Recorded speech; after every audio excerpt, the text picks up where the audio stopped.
We're live. Hello, good morning everyone. Ray Rodolphe here, Shane Gregory, doing our live episode number 7. We're looking at what we can do for mindset tips to making successful goals for yourself. We're just going to talk, the question is what have we done individually in our lives, some of the goals we've set, some of the things we've achieved, some of the things we've failed at, and what do we do when we're going for goals and don't necessarily hit the target on time. What do you do to readjust as well? Question. So, Age before beauty, right? Age before beauty, okay. Age and beauty before myself. So I'll let you go first, Ray, because you've probably got a lot more life experience than me, and I'll go second. After you. Okay, for me, it's always been the important things about setting goals has been about having a passion about something. So I guess my first major goal was when I was a young lawyer, or completing my law degree, working in a law office, and I decided I wanted to go for a 3-month trip to Europe. So at that stage I was getting paid $43 a week. Wow. And I had to save up to go to Europe. So each week I'd run out of money by about Wednesday and I'd get paid on Friday. So as simple as that, I had to be very decisive about what I could do, what I couldn't do. And whenever I was wanting to go to the pub, do things like that, I just said, no, I'm going to Europe. I've got this big trip planned. I want to go to Africa, all sorts of places, stepping point from Europe. So for me, it was about what I wanted to do, the why I wanted to do it, because I wanted the adventure. I wanted to travel abroad, see different things. I was very curious. So you've got to have an absolutely enormous why. Yep. That's the key for me. And then all the times you've got to decide you're going to do it. For me, I had to believe I could do that. And that was the idea that, if I worked this way, saved money, still had good time in life, but I had a dedicated target that was more important than anything else, if you like. So that was the thing. So I decided, I believed I could do it, and I was just persistent at what I was doing in the protocols I was using to put that in place. And sometimes that was bloody hard to do. So that was a major one for me, and I got to Europe. Then I went to Africa, and I wanted to climb Mount Kilimanjaro.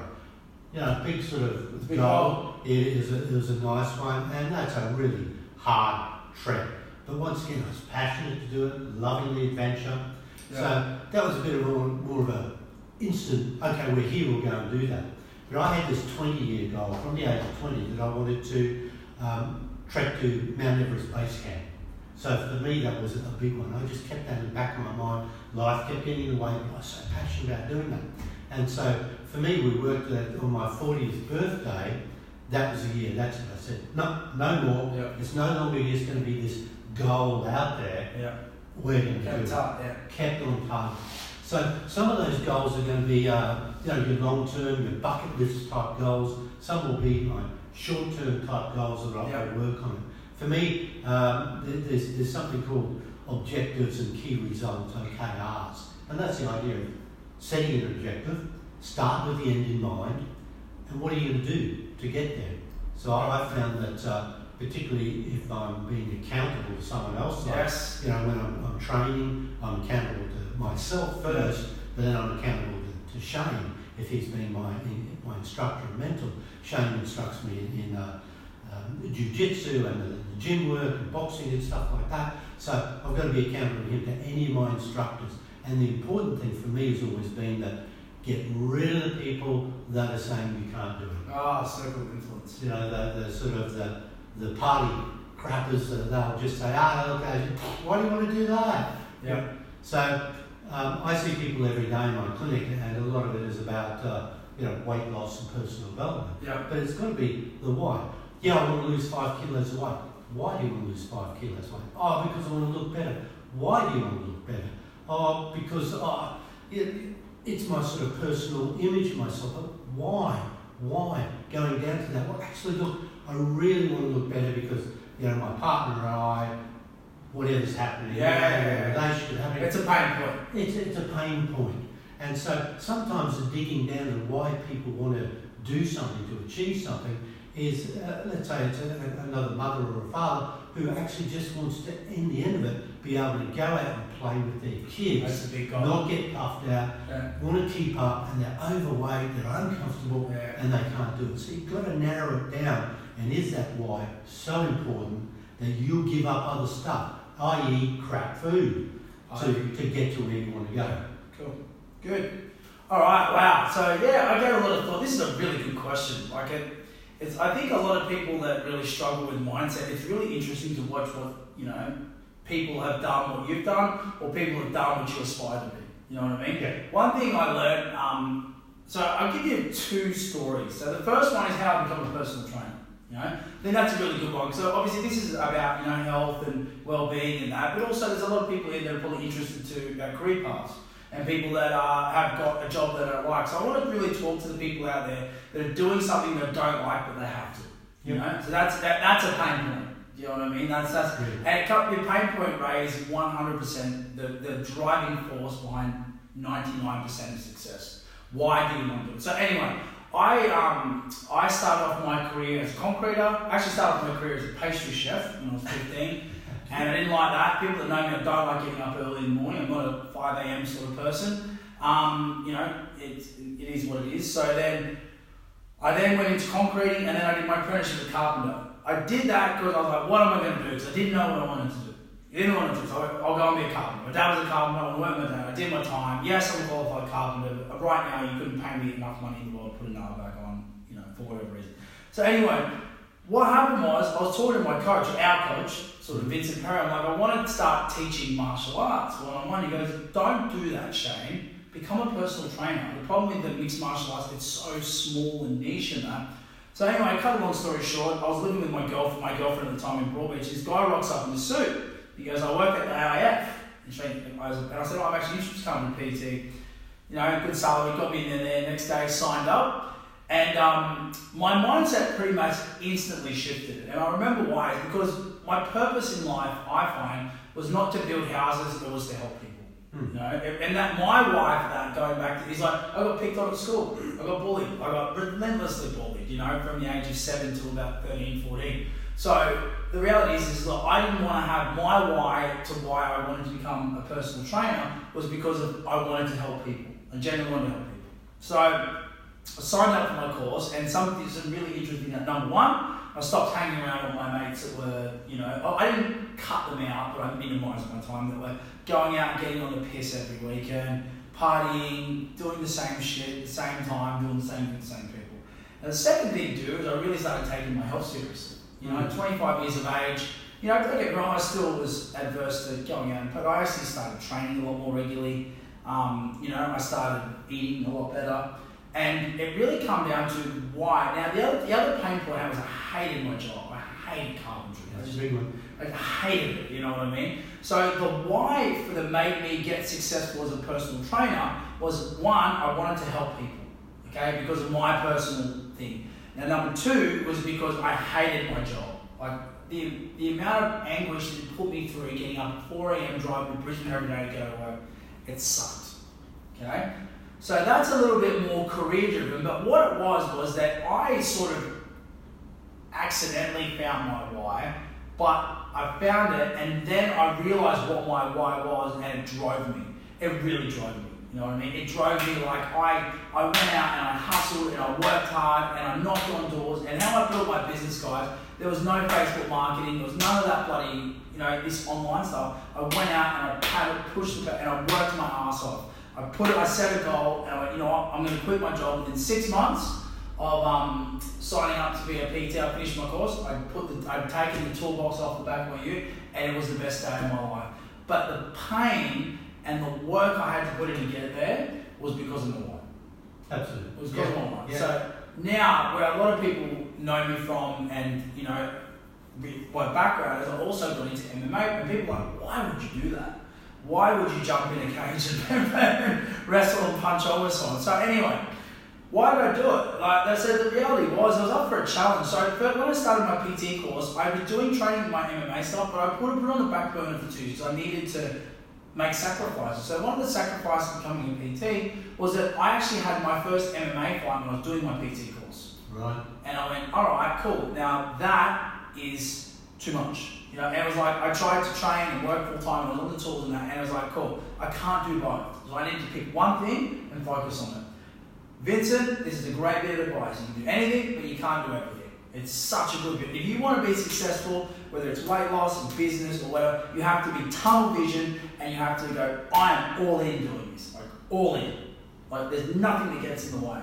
Not my girlfriend, not my parents, not my mom, not my friends, not my social life, nothing. That's where I want to go. Okay? So this is probably similar when you wanted to go overseas. You go, you know what? I'm going to block everything else out, I'm going to put money aside, and I'm going to go on a trip for 3 months.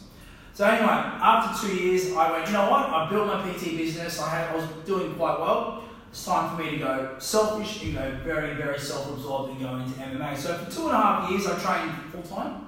You know, 8 to 10 times a week, give or take, and a fight camp a little bit more, out of fight camp a little bit less. And my why really come back to, I didn't want to get picked on, so I wanted to be a strong person. You know, it goes back to my why being picked on at school. I think that's how I got into martial arts, was my why, because I got so picked on. You know, like, I wish I filmed like those videos around. It was crazy. You know, people look at me now and they go, what the you know what I mean? How did that happen? So my why that really drove me was to be successful, but it was a very selfish why as well. When you go down an athlete's mindset, you have to put yourself first. Okay? And this is really relevant to people out there that want to lose weight. Okay? You have to put yourself first. The amount of mothers that I train that consistently put their kids first and then still want to lose weight, it's you know, and it's an interesting debate, and I will never ever judge someone for doing that. But I think one of the challenges is, and one of the things I learned from being, like, you know, a pretty full-time athlete for a couple of years, is you have to be 100% tunnel vision and put everything else to the side. You know what I mean? Now in life we have jobs, we have kids, we have all that sort of thing. But the reality is, if you want to be successful, you have to get out of bed at 5 o'clock in the morning when it's cold. You have to eat the right foods. You know, you have to eat shit, you know what I mean? You need to have a coach, you know what I mean? Vincent Perry was the main reason I had a little bit of success in my mixed martial arts career. A few wins. A big part of that was having been accountable to a coach. Massive, massive part of that. But it also comes down to my why, you know what I mean? And the why comes back to being picked on in school. Now, if you can find your why out, it will drive you. And most people, in my opinion, are really scared of that why. You know what I mean? It can be quite confronting for people to go, hey, you're overweight because your husband left you, or you're overweight because you were picked on at school, you're overweight because you were abused as a child. You know, there's all these different whys, but it's a really explorative task, and most people don't know. You need to ask someone that knows what they're talking about. My thing, when I get clients in, why are you here? And same thing. Oh, I saw a photo on a magazine, and I read about this. And it takes me about 5 minutes, but it eventually comes down to, my husband left me, my wife called me, I can't keep up with my kids, and it's a pain point. You've got to find that, you know what I mean? Your pain point will drive you to get wherever you want to go, but you need to find that. And like I said, a good coach or trainer or therapist, you know, will help you find that. 100%. Yeah, look, it's, you know, and that's the key. Unless you have that why, you really don't know where you're going. It's like a ship taking off from a port without a compass. Yeah, where are you going? Without a destination. Yeah. We're just going to wander off. And I think the why's like the North Star, but having a coach will help you go there, because life's like this, you know what I mean? And I'm the same. Look, I'm very consistent and persistently consistent at what I do, but you know, I go up and down. You know, it's like relationships, you know, it's like anything. You're going to go up and down, and that's where it's really important to have some level of accountability or coaching to pull you back in. Look, I'm super lucky. I keep myself accountable with my things. Some things I need a coach, like my jiu-jitsu, getting my, you know, I'm recently in the process of getting graded. Like, I needed to have a coach, because he's like, Shane, you need to go to hill sprints every week. And I wouldn't do that with him telling me to do that. I wouldn't do that. You know, I mean, honestly, if anyone here's done that sort of raised up before with our coach, it's hell. But it led back to having a coach, but also realizing my why. You know, so. Indeed. And so that's the thing, it's what will you do that makes you feel uncomfortable? Yeah. Because setting goals and achieving goals is not a comfortable thing. No, setting goals is a comfortable thing. Yeah. Achieving them is an uncomfortable thing. And the other thing too... Well, I think the other thing, if the goal isn't scary, it's very easy to give it up. Yeah, exactly. And it's also, what I will add to that too, Ray, is if you don't want to do something and you do it, your mindset's in the right place. Because the amount of times, and you'll vouch for this, Ray, the amount of times, how often do you really, like sometimes you like really want to go to jiu-jitsu, I've had a shit day, and I'm tired, I'm not feeling well. And you've gone through this. And this is what I remember all my coaches, Vince, he'd be like, it's the days you don't want to go and you go, I wouldn't go in pushing that further path to be successful. Yeah. That's a real key, you know what I mean? Like, look, most people don't want to go to the gym or don't want to go. It's an interesting point. And like when we're doing the martial arts training and jiu-jitsu training, and quite often we get to the point of absolute fatigue, and then it's, right, do another round. Go again. And that's the point, which is the mental strengthening component of it. And look, when I did my preparation for my cage fight with Vince Berry, I said, yeah, Vince, I wanted to do a cage fight. I said, why? He said, why? There I was 59, and for me it was just bucket list. It was something else for me to do for my personal development, my personal achievement. Growth. And it brings up a point where, which is part of the question, well, what do you do when you don't achieve your goal? When you're running for your goal and it doesn't happen. So for me, I was set up during that time, I was set up for a fight, and we do these 8-week fight camps, and they're hardcore, as Shane said. And then I strained my back, so my first fight had to be put off. And then we set up for the next fight, and that fight was actually cancelled. So then another fight came, and then by the time we got to the actual fight, we'd done 3 fight camps. It's a lot of sets of hill sprints. It's a lot of hill sprints. I need a break. I had to take a week or 2 off just to be able to keep going with that. So the idea is that the goal remains the same. Sometimes you have to change your timetable. Sure. And sometimes you have to change your tactics. Cool. And I'll add on to that too, right? So some of you may know me, I had a goal of getting into the UFC. The Ultimate Fight. This is probably why Marissa, I think, asked this question as well. So I had a goal, and I was surrounded with UFC. I was training with 2 of the best fighters in Australia. I was super inspired. I went over to Sweden with a mate of mine, Benny Alloway.